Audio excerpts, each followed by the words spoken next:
Hello and welcome to the Wednesday check-in presented by the Goxstein News Network. Today is November 19th, 2025, and I'm your host, Landy.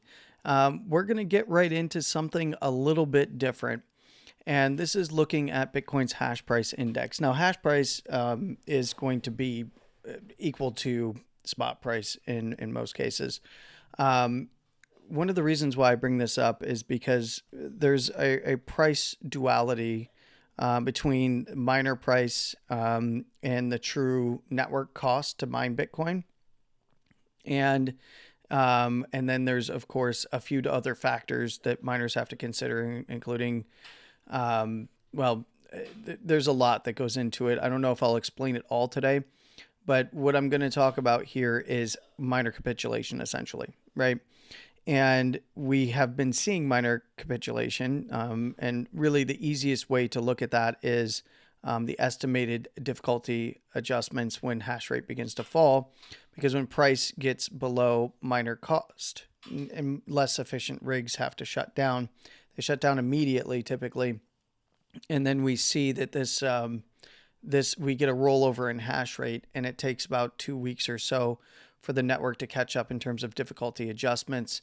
And right now we're right at the bleeding edge at around $89,000, which was just hit. And of course, I made a big deal about $89,000.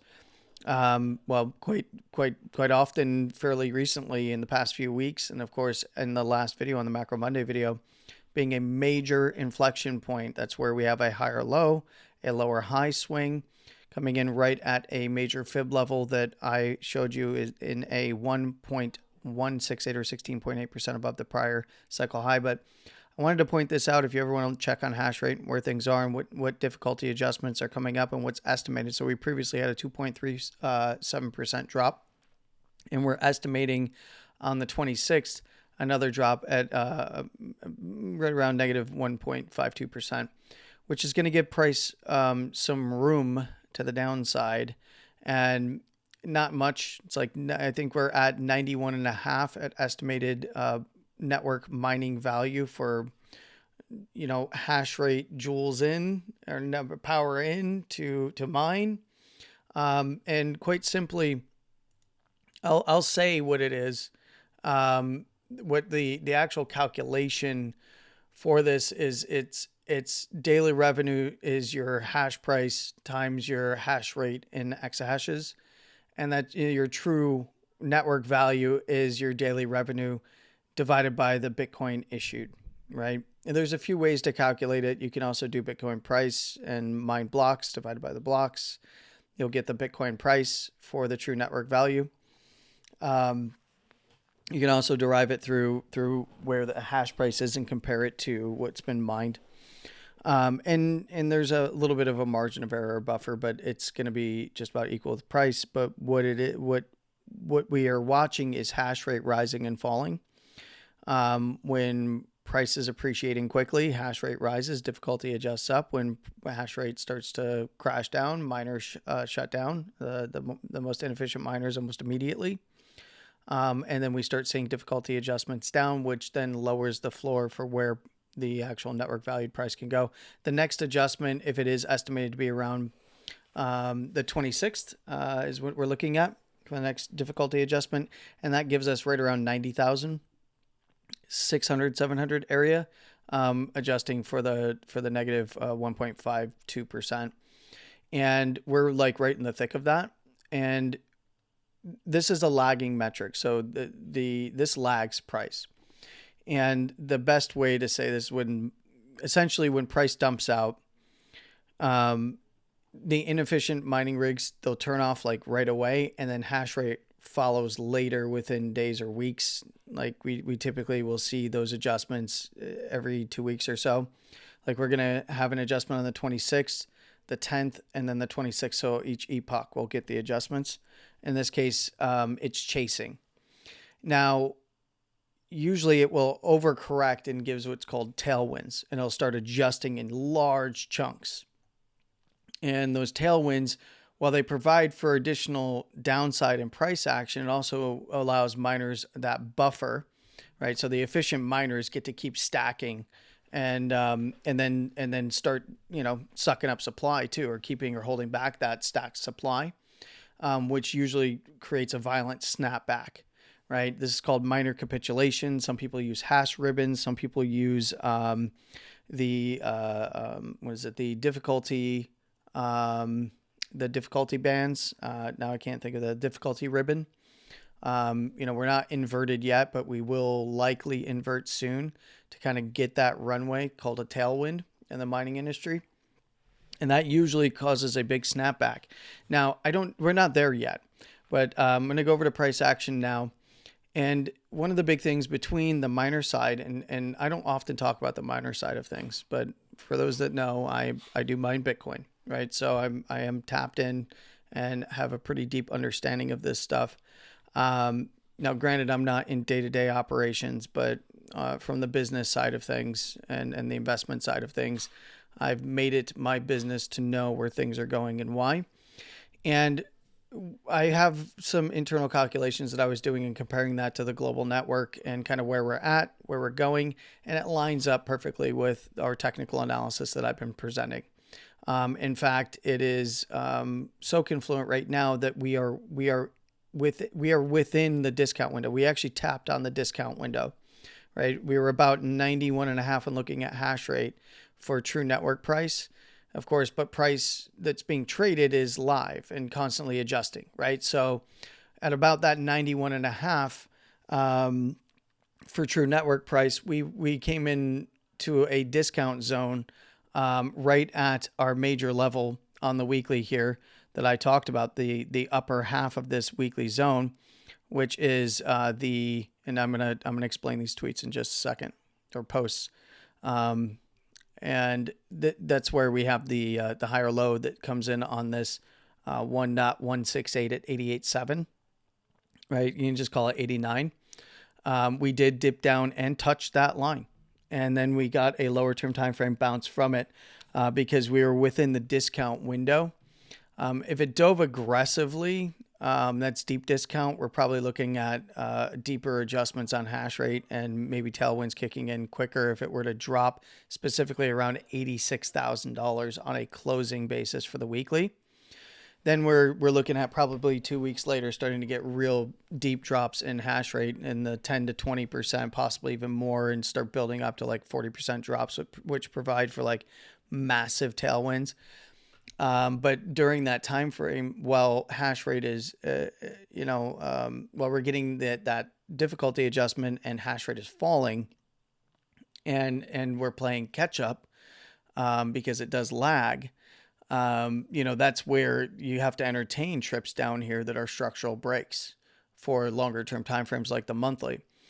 But either if this holds up from here, we're getting capitulation, but we're not inverting on the difficulty ribbon yet, but we are getting minor capitulation, right?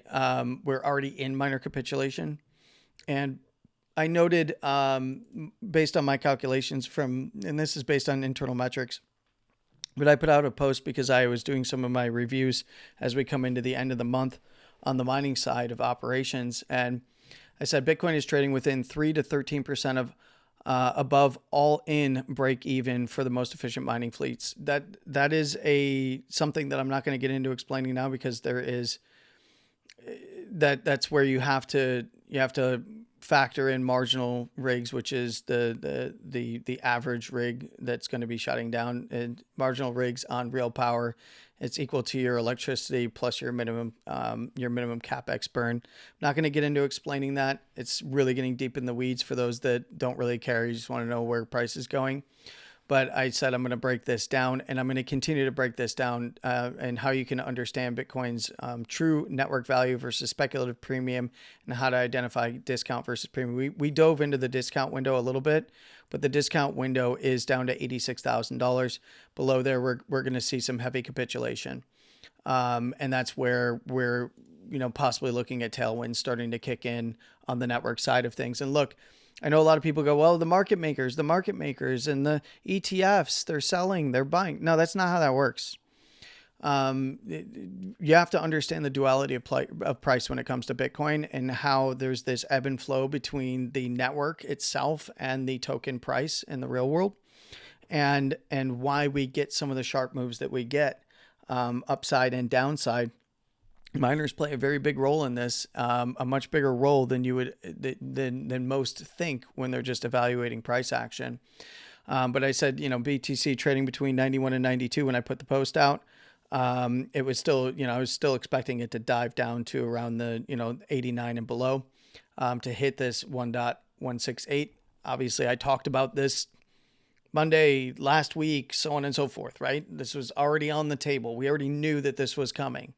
But in this case, I said network math is your daily miner revenue divided by the daily issuance, equals your global electrical production cost of Bitcoin. It's currently sitting at 91.6. So like right at network cost, considering the most recent adjustment down. And Bitcoin is trading zero premium left at these levels. And essentially I was looking for a discount in the short term. We got discount in the short term. Hash didn't really move, so it was a true discount. And I noted that this is Bitcoin's true value. So I was actually looking for some bids here. I got some lower term time frame scalp bids in here. I'm not totally confident that things are going to turn around either, because we haven't seen a daily low set, right? But from here, there's a few different things that I'm looking for. And I said, what to expect from here. Minor capitulation feedback loop with another difficulty adjustment down next week, right? That's what I'm referring to when looking at November 26th, we're in the estimation period of what what that's going to be in terms of difficulty adjustment. And I noted that, tailwinds playing catch up, right? So we haven't seen the really large difficulty adjustments down, because, the hash rate is remaining resilient, even in these areas. So, and there's because a lot of miners did like really robust upgrades. So, and that's part of the CapEx burn and depreciation and like all of that stuff that gives miners room, to weather the storm of downside price pressures while waiting for, the actual difficulty adjustments down. Right. So, and I noted that the difficulty ribbon compresses further. Price will have room to fall further. Discount window is open. Patiently waiting for an undershoot. Now, I did note after this, we're not in undershoot territory. The only way we're in undershoot territory is where what that means is difficulty adjustment, like really having to play catch up. So that, that means a ton of miners are going offline, right? They're turning off, right? And then you get massive adjustments down. And that's the beauty of Bitcoin, by the way, and the interplay with price action, right? And in this case, we'd get massive adjustments down that give you room or headroom, or tailwinds in this case, to where the most efficient miners are now going to be stacking, likely holding, less selling. And then you see usually a sharp rebound in price action, and then you get the other rigs turning back on, and you start coming out of that capitulation. You start rounding out of that capitulation, and where that is estimated to be, based on my numbers, and anybody that's in the industry and would like to chime in, let me know if it's going to be vastly different, because I'm measuring my internal numbers for pretty large ops, versus global metrics. But that's not going to account for some like off-grid, like super duper efficient mining ops, like that have like very little electricity costs, or even, some are even breaking even these days. It's like wild. And of course there's other things at play that I'm not going to talk about, because there's really interesting things going on in the power sector for off-grid mining that is absolutely amazing. And some of you know what that is. But it really makes things vastly efficient, which, by the way, allows for price to drop way further if we were to, get that going network wide. But for the global network side of things, below 86, can we dip below like 85 or wick fish down here? Absolutely. We totally can. I noted this in another post that I put up, where I was talking about kind of the different scenarios and kind of what to look for here.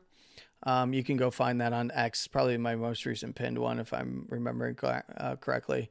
In fact, I might be able to pull that up. I should probably pull that up and put it on this chart just so I can reference it in future videos. Let's go ahead and do that. Yeah, it's going to be this one. Yep. It's going to be my pinned post here. And the reason why I'm bringing this up, and I'm going to collate a more coherent thread on this stuff because there are people that are interested in this. Because what I'm doing here is I'm finding the confluence between price action and the actual network itself, and really and trying to help people understand what is happening in the background and what tends to drive prices in these directions with a snowball effect, especially when we see expansion to the downside on the weekly time frame, like I've been pointing out, was likely going to happen below $98,000. And now we're in it to hit some of these levels that we're just now hitting. So I said Bitcoin's weekly closing zone between 86 and 93.5. That is this $86,000, which is the close open of the lower high to the close open of the higher low. This is our inflection point. So essentially, we either bounce from here with no weekly closes below 86, meaning that we can wickfish down below 85, 84, 82 and a half, whatever you want to call it, dailies and big areas of interest, perfectly fine. But it needs to close back above around $86,000, or else we're going to see some aggressive capitulation. And and I noted that we can wick fish, or we're either going to bounce here with no weekly closes. Wick fishing is fine, or enter full minor capitulation. Difficulty adjustments lag, but always set the floor, and they will. So those that don't believe me, just understand this is how I knew when the low was in last cycle between both technical analysis and watching the mining side of things at 15 and a half, right? And for those that want to go back in the timeline, you can find the post, right? I called the 69 to 70. We hit 69. I called it months ahead of time, and then called it the day before.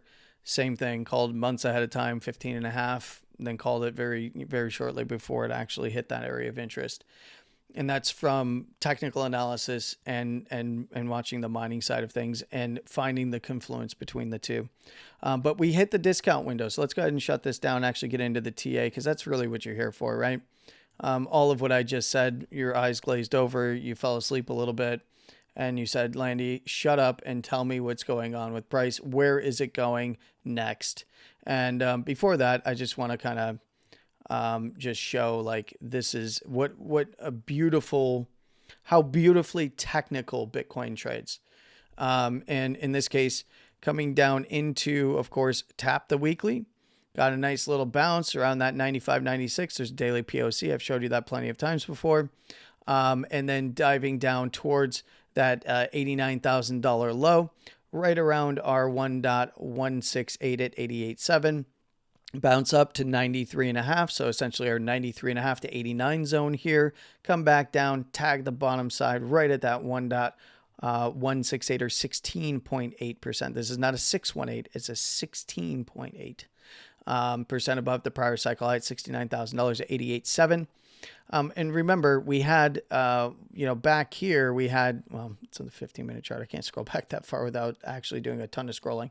But that's where we had the lower high, right? It was right around 88.8. And we went and we tagged that. And now we've gotten a nice bounce out of that. Now, this needs to hold up. I'm going to be quite honest.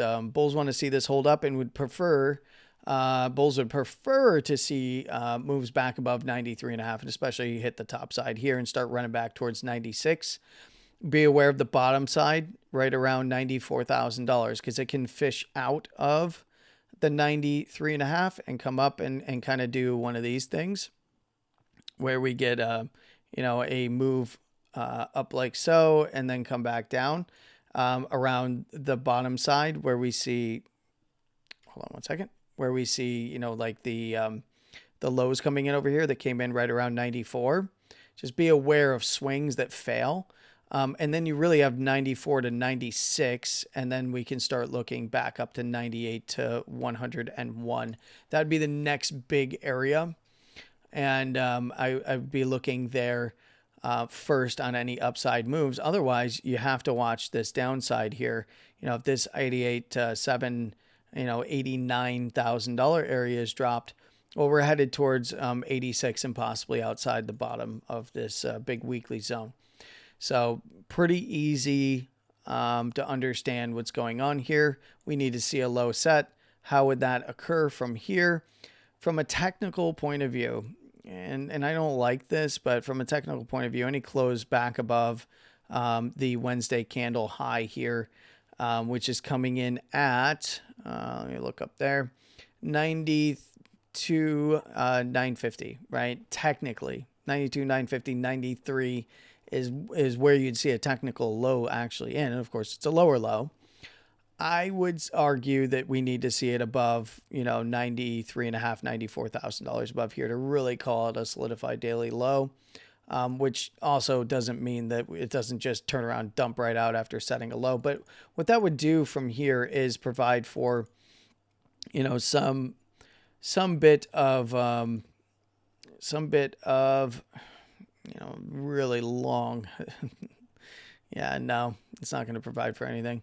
In terms of divergences, we're building them more on the 12-hour here, and I think that's might be what I was referencing. Yeah, the last time. Yeah, 12-hour, we can still build some more divergences. You can see the low is set, but then it dumped out to Wickfish. And that's what you need to be aware of on the daily as well. That's kind of like you want to see closes come in above, even though the low might technically be set, on closes around 93. You want to see it starting to push up above and reclaiming $93,500, $94,000 and really starting to test up towards 96, 98, the bottom side of this weekly zone over here. And then, of course, we want to see it popping out the top side if you're bullish above 101.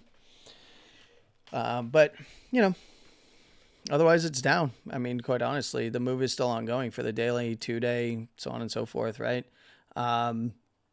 And not too much to say. I mean, we are at extremes and inside of a major inflection point, right? Like this is daily, weekly levels that are really well defined with the swing low and the swing high and the closing structures and stuff like that.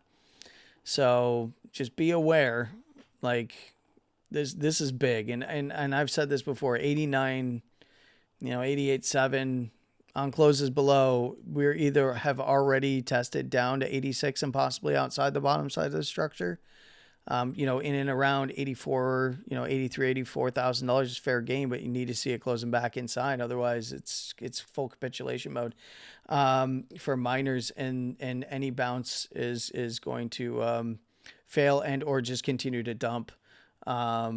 And to some really low levels and go into like full on capitulation with a very large, powerful move down on expansion on higher term timeframes like the weekly, right? Just be continuation of the expansion that we've talked about prior. You can see that also lower second standard deviation right there at that just below the $89,000, right around our line there. And it's coming in at 88,550 or so. It's kind of adjusting with price action. If price rises towards 93.5 in the lower first here, which is around 94, 94.5 or so, then we'll see this pull up right to around 88.7, 89. But if this continues and even flashes down, which I don't think, based on where we are right now, yeah, this would kind of be the end of the move if it flashed down towards the lower third, which is right around 82.5. It would likely get bought back up above 86. That is a high probability with this kind of a setup, but it's not a guarantee, especially if it came back and retested like 89 and failed to actually recover it in this fashion. But again, this is weekly expansion to the downside. We're hitting the key levels, and the key level is 86 to 93.5, with 89 being the bias breaker in the middle there. So just keep a very close eye on it. The overhead resistance, if we start to see 93.5, 94 get recovered, then 96, it's the point of control, right? And, that's something that when taking these structures here, when looking at, the breakout structure here from on volume, let's go ahead and actually just pull that so I can show you for those that might, have not been paying attention during this time period, or missed a few videos where I showed it, lower second standard deviation is just above the point of control for the two big structures, which have been linked by this consolidation higher low structure, higher high, higher low structure after the 74 42069 run, right? Well, the point of control, or the most volume traded price right there, is right around $96,000. 94 to 96 is also a daily level. It's also where the lower second is. So we would need to see a recovery above there for price action on the daily to actually start testing 98 to 101, right? And then try to recover this area. And then the bulls give themselves room to the 1272, right back to 103.5 or so, right? They have room, but then we're back inside of this massive weekly level, which technically, it's a weekly and daily level of interest. Let's go ahead and get rid of some of the garbage on the chart here. It's just a massive level, man. It is so big. It's a big deal. It's huge. And that's, essentially I went to the dailies. I should be on the weeklies. So it's this closing. I just moved the thing without, there we go. So the closing lower high that had the higher high swing. This was bull bait, right? And this is where, we had that close coming in at 102.5 to the high side structure, which incorporates this close and this high, incorporates this higher low structure, right? And it's essentially 102.5 to 112, right? But bulls would have a chance on closes above 101 to really start pushing that lower first and try to work their way back to the basis band, which is at 112. And then, of course, we've got to contend with some of the daily areas up there, 116 to 118, where all these weeklies failed, these dailies and weeklies failed on retests. And then that's, only on reclaims of this area up here and above the basis band, really above 112 from here, is where the bulls would have the possible chance to do a slingshot from a bottom side of an expansion during the initial phases of expansion right back to the top side, with the potential to go for 128, 130. No guarantee that it would continue with another leg, but you could see a slingshot from one side of the bands to the other. That is a low likelihood from here. In fact, the higher likelihood from here on the higher high to lower low break would be to come back up and get a lower high and then get continuation back down below these levels and force that minor capitulation, but get a relief rally to a lower high, reject, and then come down for capitulation. That is the most likely path from here. That's the most probable path. It's like an over 50% chance statistically, looking at the expansion and all of the other overhead resistances and volume and all of that kind of stuff.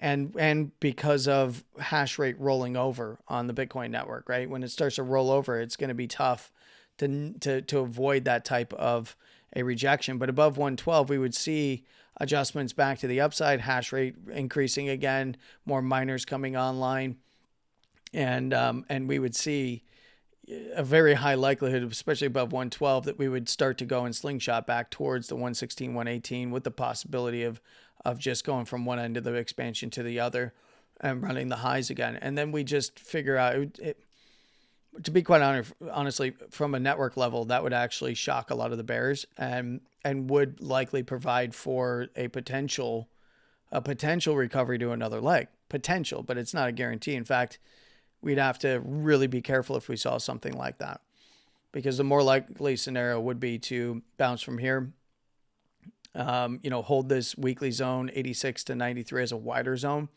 bounce up, lower high, and then lower lows, and get minor capitulation, kick in tailwinds, start dropping hash rate aggressively, 10 to 20% each epoch, catch up, and then we get a real snapback rally.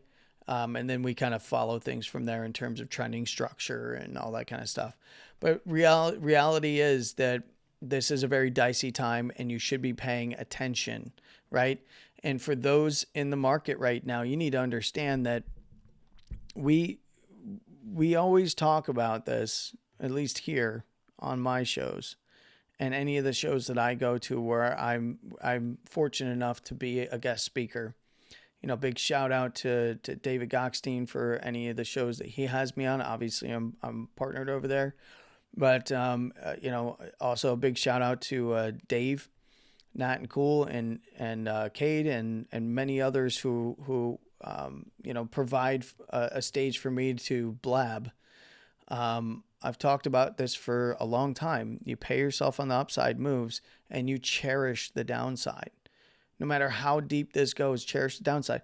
If you're just an investor, you should be picking levels and layering your bids in and have enough for the deepest bear projection that you're comfortable with accumulating in, right? And if it doesn't get hit, it doesn't get hit. You just don't get those fills, right? But if you believe that crypto and the crypto industry is moving forward, then this is the times when you want to pay attention, is in the bearish structures.